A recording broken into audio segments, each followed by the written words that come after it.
In the small Galilean village of Magdala, nestled between dusty trails and rocky fields, Mary Magdalene lived a life shrouded in darkness.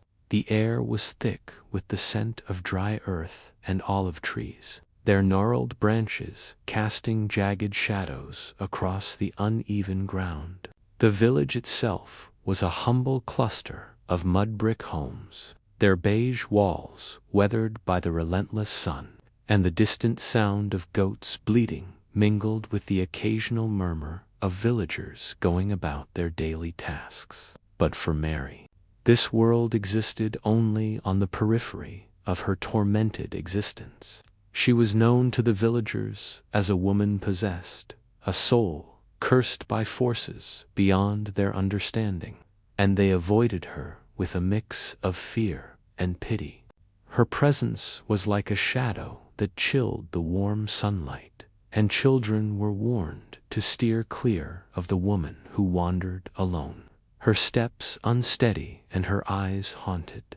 Mary's days were a blur of anguish, her mind and body tormented by the 7 demons that had taken hold of her. She often found herself retreating to the outskirts of the village, where the olive groves offered a semblance of solitude.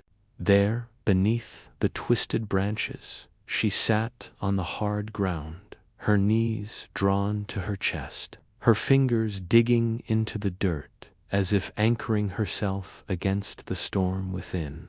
Her skin, once smooth and radiant, had grown pale and sallow from countless sleepless nights, marked by dark circles beneath her eyes that spoke of her unending exhaustion. Her long, dark hair, which might have once been her pride, hung in tangled strands, matted with dust and neglect, falling over her shoulders like a shroud. She wore a simple, faded tunic, of coarse linen, its beige fabric stained and frayed at the edges, a reflection of her own unraveling state. The demons whispered to her in voices she could not silence, filling her mind with despair and her body with tremors that left her weak and breathless. At times she clutched her head, her nails pressing into her scalp, as if she could claw the tormentors out. But the darkness only tightened its grip.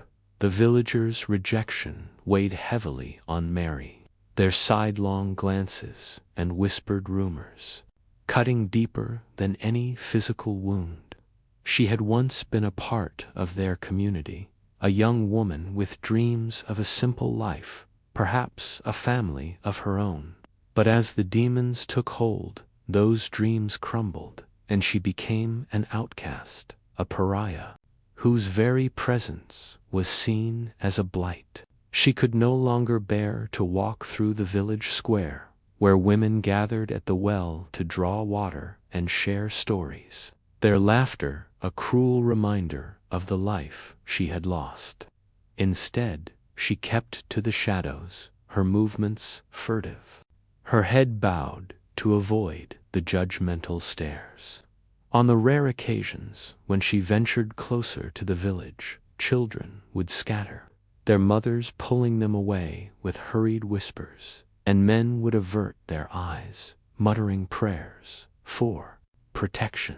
Mary felt their fear like a physical weight, a burden that pressed down on her already fragile spirit, and she retreated further into herself, her world shrinking to the confines of her own suffering in the quiet moments between her torment. Mary sought solace in prayer, though her words felt hollow, as if they dissipated into the dry air before reaching the heavens. She knelt beneath the olive trees, her knees pressing into the hard earth, her hands clasped tightly together as she whispered pleas for deliverance.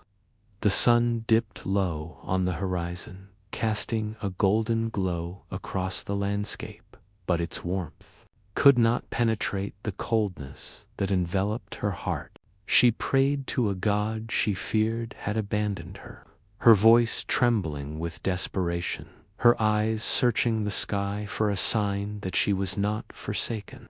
The demons mocked her faith, their voices a cacophony of cruelty that drowned out her prayers, and she often collapsed in exhaustion, her body trembling as she curled into herself, her tears soaking the earth beneath her.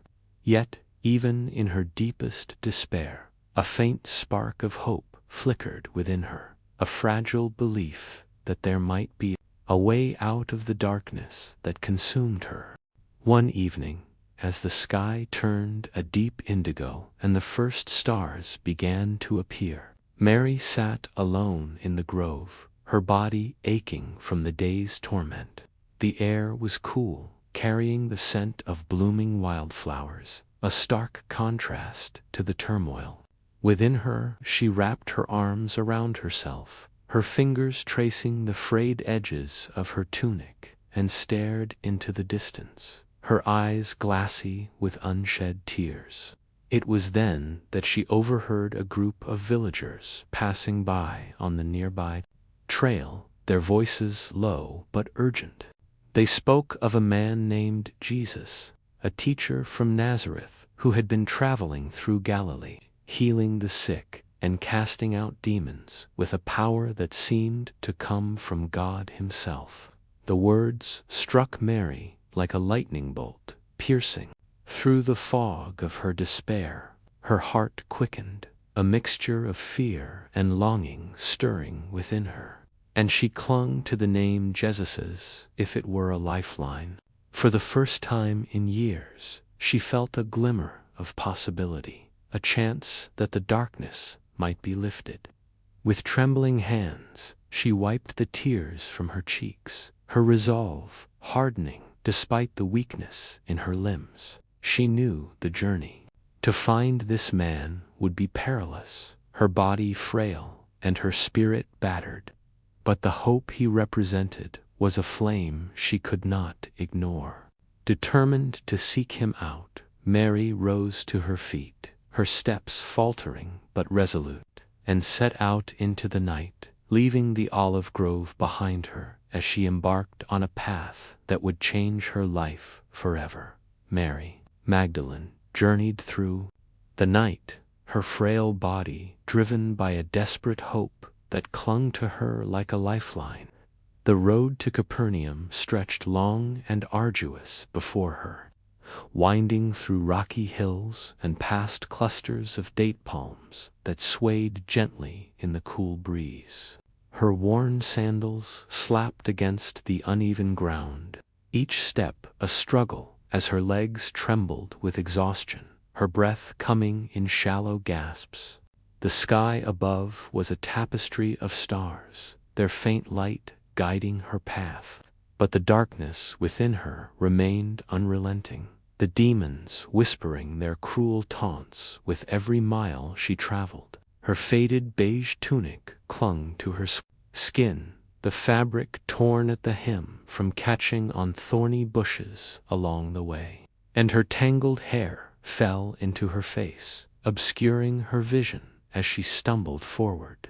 Despite the physical toll, the thought of the teacher named Jesus, who could cast out demons and heal the broken, fueled her determination, and she pressed on, her heart pounding with a mixture of fear and anticipation. By dawn, Mary reached the outskirts of Capernaum, a bustling fishing village nestled on the northern shore of the Sea of Galilee.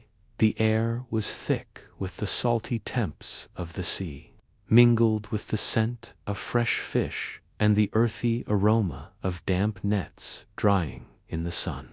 The village hummed with activity as fishermen hauled their boats onto the pebbled shore, their voices carrying over the gentle lapping of waves, while women balanced clay jars on their hips, heading to the communal well. Mary stood at the edge of the village, her body swaying with fatigue, her pale skin glistening with sweat, and her dark eyes scanning the crowd for the man she had heard about. Her hands clenched the frayed edges of her tunic, her nails digging into her palms as she fought the urge to turn back, the weight of her shame threatening to overwhelm her.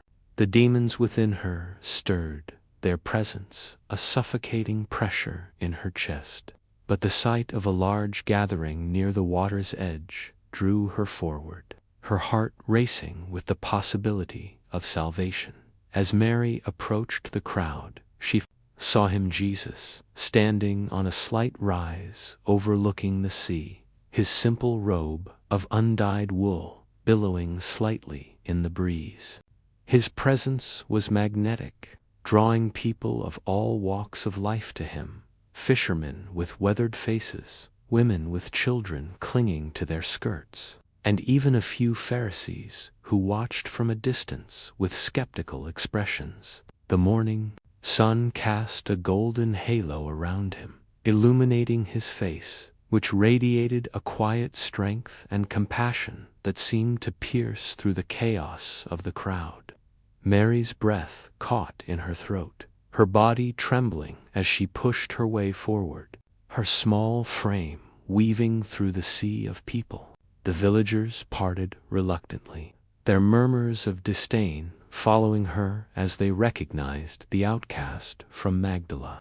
But she kept her eyes fixed on Jesus, her desperation giving her the strength to ignore their judgment. Her knees buckled as she reached the front of the crowd, and she collapsed at his feet, her hands grasping at the dusty ground, her body shaking with the weight of her torment. In that moment, the demons within Mary surged, their presence a violent storm that threatened to tear her apart. Her body convulsed, her fingers clawing at the earth as her head jerked back, her eyes rolling wildly in their sockets. The crowd gasped, some stepping back in fear, while others whispered prayers. But Jesus remained unmoved, his gaze steady and filled with an unshakable authority. He knelt before her, his hands hovering over her trembling form, and the air around them seemed to crackle with a divine power that silenced the chaos. The demons shrieked within her, their voices a cacophony of rage and terror, but they could not withstand the force that emanated from him. One by one, they fled her body, their departure a violent expulsion that left Mary gasping for air, her chest heaving as she collapsed fully to the ground, her face pressed into the dirt. The crowd stood in stunned silence, the only sound the gentle lapping of the waves against the shore. As the oppressive weight that had defined Mary's life for so long lifted, leaving behind a profound stillness, Mary lay there for a moment, her body trembling not from torment but from the overwhelming relief that flooded her. She pushed herself up onto her knees, her hands shaking as she wiped the dirt from her face, her tears carving clean tracks through the grime on her cheeks. Her skin, once sallow and lifeless, began to regain a healthy glow, the dark circles beneath her eyes fading as if the years of suffering were being erased. Her dark hair, though still tangled, seemed to catch the sunlight in a way it never had before, and her eyes, now clear and bright, shone with a mixture of gratitude and awe as she looked up at Jesus. He stood before her, his expression one of infinite compassion, and she felt a warmth spread through her, a peace she had never known. The demons were gone, their voices silenced, and for the first time in years, Mary felt whole, her soul bathed in a light that banished the darkness that had once consumed her. Rising to her feet, Mary stood taller than she ever had, her posture no longer hunched with the weight of her suffering.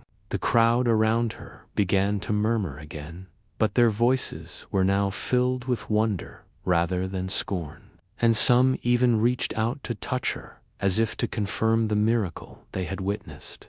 Mary ignored them, her focus entirely on Jesus, who had already turned to continue his teaching. his voice carrying over the crowd with a gentle authority. But she knew she could not return to her old life in Magdala, not after what she had experienced. The shame and isolation that had defined her were gone, replaced by a burning desire to follow this man who had given her a new life. She smoothed her tunic, the fabric still worn, but now a symbol of her past rather than her present, and took her place among the followers who trailed behind him. She joined a small group of women who supported his ministry, women who would become her companions in the journey ahead. And as she walked along the shore of the Sea of Galilee, the sun warming her face, Mary felt a sense of purpose she had never known, her heart alight with a faith that would guide her through the trials to come. Mary Magdalene walked alongside Jesus and his disciples, her steps now steady and purposeful. As they traversed the rugged landscapes of Judea and Galilee, the dusty roads stretched endlessly before them, flanked by rolling hills dotted with wildflowers and ancient olive groves, their silver-green leaves shimmering in the sunlight. The air carried the scent of blooming thyme and the faint tinks of the sea when they neared the coast, a constant reminder of the world they sought to transform. Mary's faded beige tunic, once a symbol of her torment, now bore the marks of their journey's stains from the red earth, frayed threads at the hem, where it had caught on thorny shrubs, and a layer of dust that clung to the fabric like a second skin. Her dark hair, though still tangled, was tied back with a strip of cloth, revealing a face that had regained its vitality, her skin glowing with a warmth that reflected the light within her. She carried a woven basket on her hip, filled with bread, dried fish, and a few clay jars of water, her role among the women being to provide for the group as they traveled from village to village. The days were long and filled with the rhythm of Jesus' ministry, a whirlwind of teachings and miracles that drew crowds wherever they went. In the bustling marketplaces of Sepphoris, Mary watched as Jesus spoke to the weary and the broken, his words about the kingdom of God weaving a tapestry of hope that captivated the hearts of those who listened. She stood at the edge of the crowd, her basket resting on the ground, her eyes fixed on him as he touched the hand of a leper, the man's skin healing before her very eyes, the sores vanishing as if they had never been. In the fishing villages along the Sea of Galilee, she witnessed him calm a storm with a mere gesture, the waves that had threatened to capsize the disciples' boat falling still, the sky clearing as if the tempest had been a dream.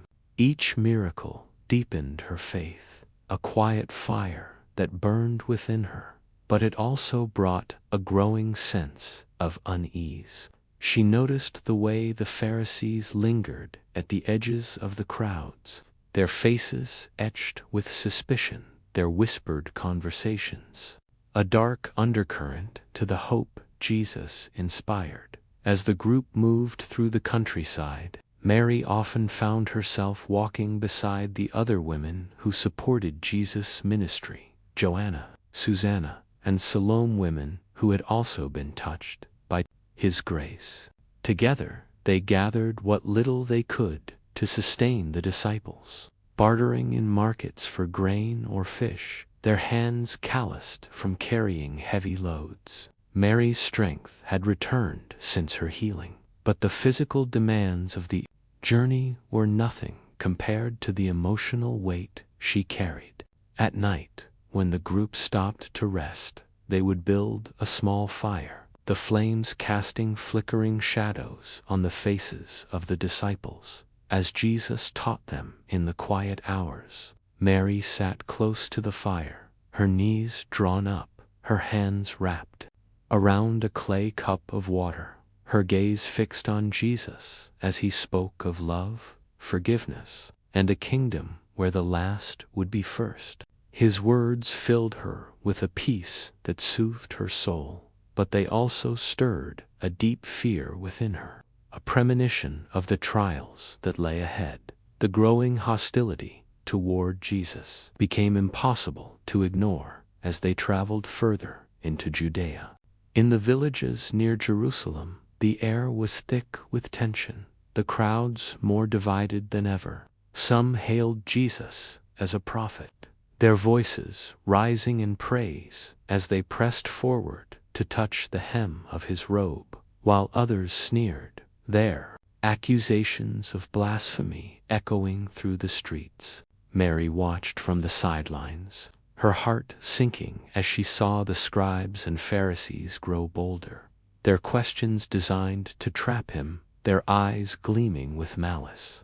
She felt a chill that had nothing to do with the cool evening air, her hands tightening around the basket she carried, her knuckles whitening with the force of her grip. The weight of their journey pressed down on her, and she often found herself stealing away from the group to pray in solitude, seeking solace in the quiet spaces where she could pour out her fears to God. One evening, as the sun dipped below the horizon, painting the sky in shades of orange and purple, the group stopped to rest near the Jordan River. The sound of the water rushing over smooth stones filled the air, a gentle counterpoint to the crackling fire that warmed their camp.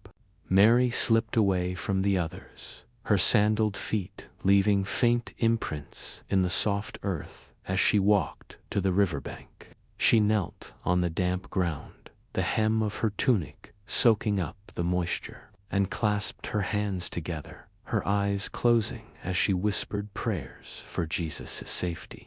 The cool air brushed against her skin, carrying the scent of the river and the faint sweetness of wildflowers, but her heart was heavy with dread.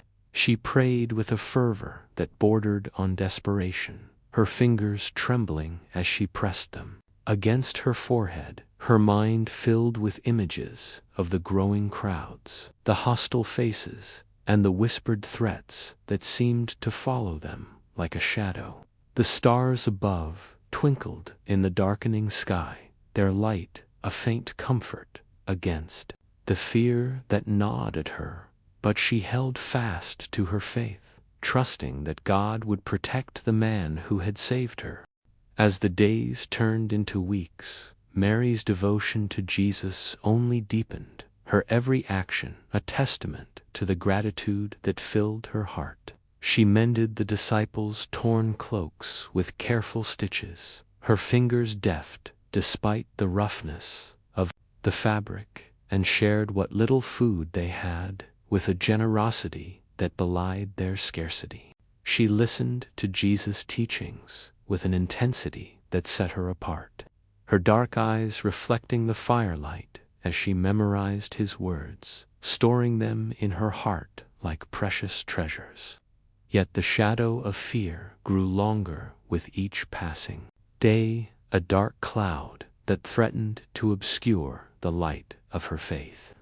She could not shake the feeling that their journey was leading toward a reckoning, a moment of trial that would test them all. And so, as they continued their journey through the sun-scorched hills and crowded villages, Mary walked with a quiet resolve, her prayers a constant undercurrent to the rhythm of their steps, her heart torn between the hope of the kingdom and the dread of what was to come. Mary's worst fears came to pass as the tension that had been building around Jesus erupted into a storm of betrayal and violence. The night of his arrest in the Garden of Gethsemane was a blur of chaos, the flickering torches of the soldiers casting eerie shadows on the olive trees as they seized him, their shouts echoing through the still air. Mary had followed at a distance, her heart pounding with dread, her sandaled feet stumbling over the uneven ground as she trailed the procession into Jerusalem.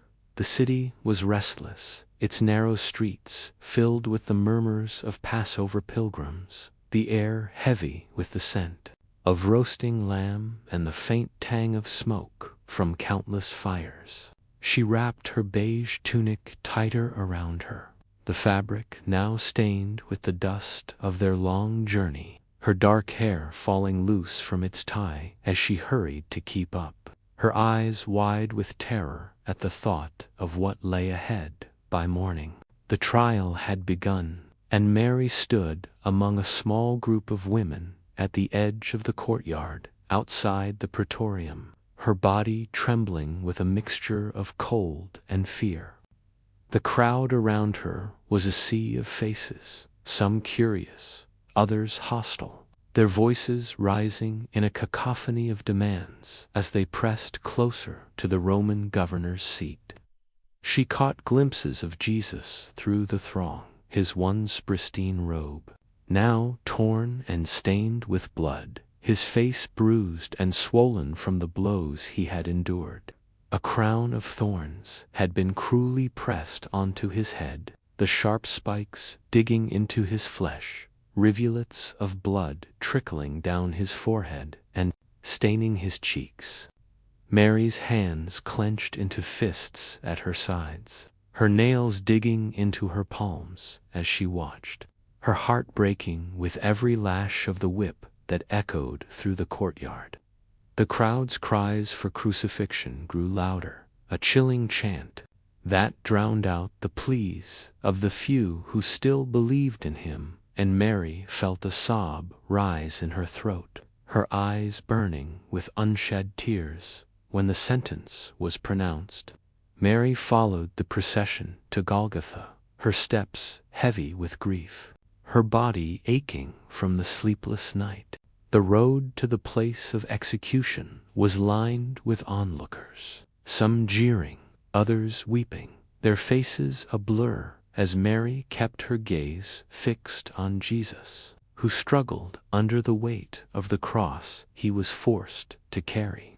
His steps faltered, his body weakened from the beatings, and when he fell to his knees, the rough wood crashing to the ground, Mary instinctively took a step forward, her hands reaching out as if she could ease his burden. But the soldiers pushed him onward, their shouts harsh and unrelenting, and Mary fell back, her breath coming in ragged gasps as she clutched her tunic, the fabric now damp with her tears.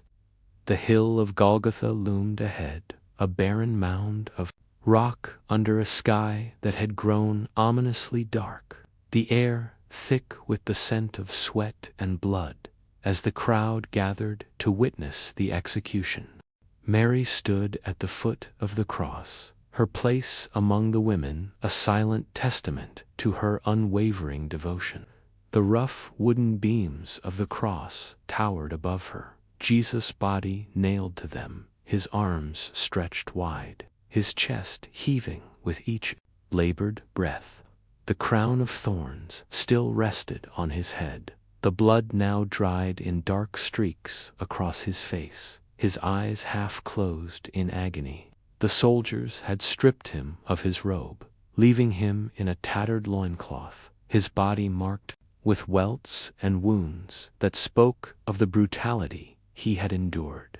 Mary's knees trembled as she stood there, her hands clasped tightly together, her fingers white with the force of her grip.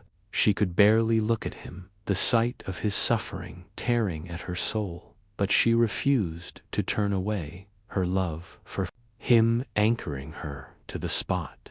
The other women around her wept softly, their faces etched with sorrow, but Mary stood in silence, her tears falling freely, soaking the ground beneath her feet. The hours stretched on, each moment an eternity of anguish as Mary watched Jesus suffer. The sky darkened further, a deep, unnatural gloom that seemed to mirror the despair in her heart, and the air grew heavy with an eerie stillness. She felt the ground tremble beneath her feet, a low rumble that sent a shiver through her, and she looked up at Jesus, her eyes searching his face for any sign of relief. His head hung low, his breathing shallow, and when he finally lifted his gaze, his eyes met hers for a brief moment, a flicker of love and forgiveness passing between them despite his pain. Mary's heart clenched, her breath catching in her throat, as she saw the depth of his compassion, even in his final moments. Then, with a shuddering gasp, he breathed his last, his body going limp against the cross, and the earth shook violently, a deep groan echoing through the hill, as if creation itself mourned his passing. Mary fell to her knees, her hands covering her face as sobs racked her body, her grief a tidal wave that threatened to drown her. The crowd began to disperse, some in fear, others in triumph, their voices fading into the distance as the darkness deepened. She remained at the foot of the cross, her tunic now streaked with dirt and tears, her dark hair clinging to her wet cheeks as she wept. The other women gathered around her, their hands resting on her shoulders in a gesture of shared sorrow. But Mary barely felt their touch, her mind consumed by the loss of the man who had saved her. When the soldiers came to take Jesus' body down, she rose unsteadily to her feet, her legs weak beneath her, and helped them lower him, her hands trembling as she touched his cold, lifeless form. She followed as they carried him to a nearby tomb, her steps slow and mechanical, her eyes fixed on the shroud that now covered him. The stone was rolled across the entrance, sealing him inside, and Mary stood there, her body numb with grief, her soul adrift in a sea of despair as the last light of day faded into night. 3 days after the crucifixion, as the first light of dawn crept over the horizon, Mary Magdalene made her way to the tomb where Jesus had been laid. The air was cool and heavy with the scent of dew-kissed earth. The gardens surrounding the tomb, a quiet expanse of green, dotted with wildflowers that swayed gently in the early morning breeze. She walked slowly, her sandaled feet leaving faint impressions in the soft soil. Her beige tunic, now tattered and stained with the dust of Golgotha, its hem dragging slightly as she moved. In her arms, she carried a small clay jar filled with fragrant oils and spices, their sweet aroma a stark contrast to the bitterness that weighed on her heart. Her dark hair hung loose, framing a face pale with grief, her eyes red and swollen from endless tears, their depths reflecting a sorrow that seemed to have no end. The sky above was a pale pink, streaked with gold, but the beauty of the morning offered no comfort to her aching soul. The garden was silent, save for the soft rustling of leaves and the distant chirping of birds awakening to the new day. The tomb, carved into a rocky hillside, loomed ahead, its entrance sealed by a large stone that had been rolled into place. After Jesus' burial, Mary's steps faltered as she approached, her breath catching in her throat at the thought of seeing his body, cold and lifeless, wrapped in the shroud she had helped prepare. She clutched the jar of spices tighter, her fingers trembling, her nails digging into the clay as she fought to steady herself. The memories of his suffering on the cross haunted her, each image a fresh wound in her heart, and she longed to honor him one last time, to anoint his body with the care he deserved. But as she drew closer, her eyes widened in shock, her heart lurching painfully in her chest. The stone that had sealed the tomb was rolled away, its massive form resting to the side. The dark entrance to the tomb gaping open like a wound in the earth. Mary froze, her body rooted to the spot, the jar slipping slightly in her hands as panic surged within her. She took a hesitant step forward, her breath coming in shallow gasps, her eyes darting around the garden for any sign of who might have done this. The morning light filtered through the trees, casting dappled shadows on the ground, but there was no one in sight, no sound to break the stillness. She hurried to the tomb's entrance, her sandals slipping on the dew-slick grass, and peered inside, her heart pounding with a mix of fear and dread.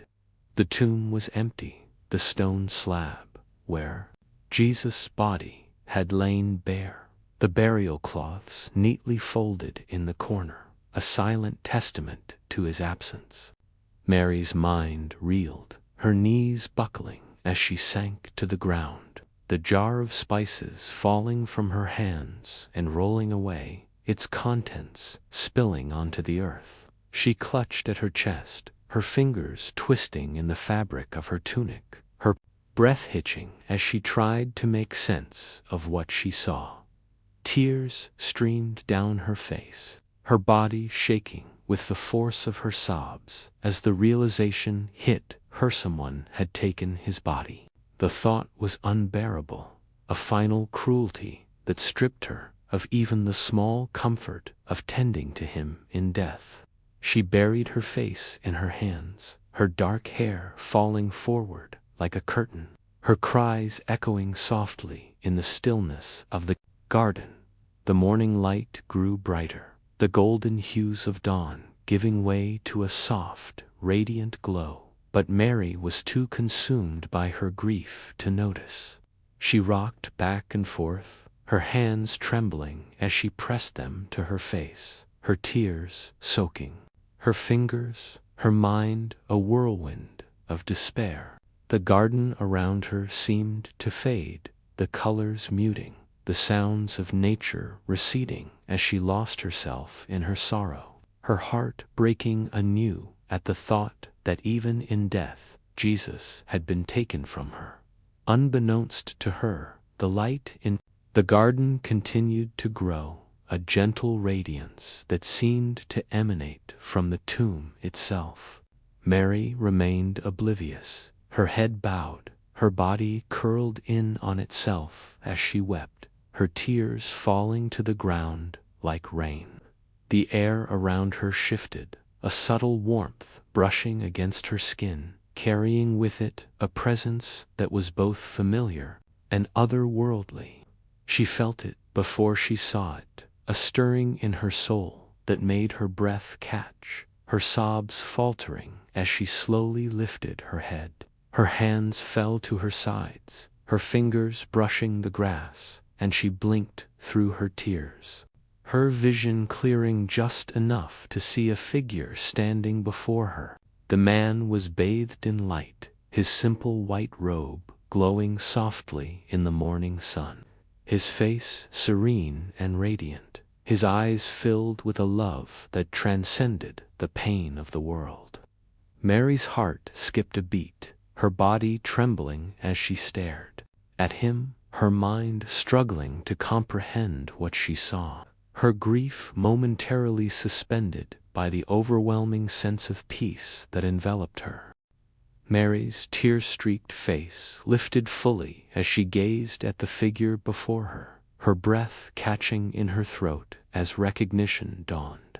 The man standing in the garden, bathed in a soft, ethereal light, was Jesus, his presence as undeniable as the warmth of the rising sun. Her hands trembled as she reached out, her fingers hovering in the air, afraid to touch him, lest he vanished like a dream. His white robe shimmered with a radiance that seemed to come from within, its folds untouched by the dust of the tomb, and his face, once marred by the brutality of the cross, now glowed with a serenity that transcended human suffering. His eyes, deep and compassionate met hers, and in that moment the weight of her grief dissolved, replaced by a flood of joy that coursed through her like a river breaking through a dam. She fell to her knees, her beige tunic pooling around her on the dukest grass, her dark hair spilling over her shoulders as she bowed her head, her hands pressing into the earth as if to anchor herself against the overwhelming emotion that threatened to sweep her away. Tears of sorrow turned to tears of elation, streaming down her cheeks as she looked up at him again, her eyes wide with wonder. The garden around them seemed to come alive, the colors of the wildflowers more vibrant, the air sweeter with the scent of blooming jasmine, as if creation itself rejoiced in his return. Mary's heart swelled with a love and gratitude that words could not capture, her body trembling with the intensity of her emotions as she took in the miracle before her. Jesus stood there, his presence a living testament to the power of God, his resurrection a beacon of hope that pierced the darkness of the world. She felt a warmth radiate from him, a divine light that seemed to seep into her very soul, healing the wounds of her grief and filling her with a peace she had never known. Her hands, still shaking, reached for the hem of his robe, her fingers brushing the fabric as if to confirm that he was real, her tears falling onto the ground like offerings of her newfound joy. Jesus stepped closer, his movements graceful and deliberate, and Mary felt a gentle command stir within her, an unspoken directive that resonated in her heart. She understood that she was to be a messenger, a witness to this miracle, and the weight of that responsibility settled on her with a quiet strength. Rising to her feet, she wiped her tears with the sleeve of her tunic, her face now radiant with a joy that mirrored the light around her. Her dark eyes shone with a fierce determination, her posture straightening as she embraced the task she had been given. She turned from the tomb, her steps quickening as she ran through the garden, her sandals kicking up small clouds of dust, her tunic billowing behind her like a banner. The morning sun climbed higher, casting golden rays through the trees, and Mary felt its warmth on her skin, a physical manifestation of the divine love that now filled her. She raced toward the place where the disciples were gathered, her heart pounding not with fear but with exhilaration, her breath coming in quick bursts as she navigated the narrow paths of Jerusalem. The city was waking, its streets beginning to fill with the sounds of merchants setting up their stalls and the clatter of carts rolling over cobblestones. But Mary paid no heed, her focus singular and unyielding. Her dark hair streamed behind her, catching the light in strands of ebony and gold, and her face, still flushed from crying, glowed with a radiance that drew curious glances from those she passed. She reached the upper room where the disciples had hidden, her chest heaving as she pounded on the door, her hands trembling with the urgency of her message. When the door opened, she stepped inside, her presence a whirlwind of energy, her eyes alight with the fire of her revelation. The disciples, their faces etched with grief and fear, turned to her, their bodies tense as they braced for more bad news. But Mary's expression told a different story, her joy so palpable that it seemed to fill the room, chasing away the shadows of their despair. She stood among them, her tunic still stained with the dust of the garden, her hands gesturing animatedly as she shared what she had seen, her voice steady despite the emotion that threatened to overwhelm her. The disciples listened, their expressions shifting from doubt to wonder, their hearts stirring with the first flickers of hope. Mary's testimony was a spark that ignited their faith, a flame that would grow into a blaze as they realized the truth of her words. She spoke with a conviction that came from the depths of her soul, her every word a testament to the miracle she had witnessed, her presence a living bridge between the despair of the cross and the triumph of the resurrection.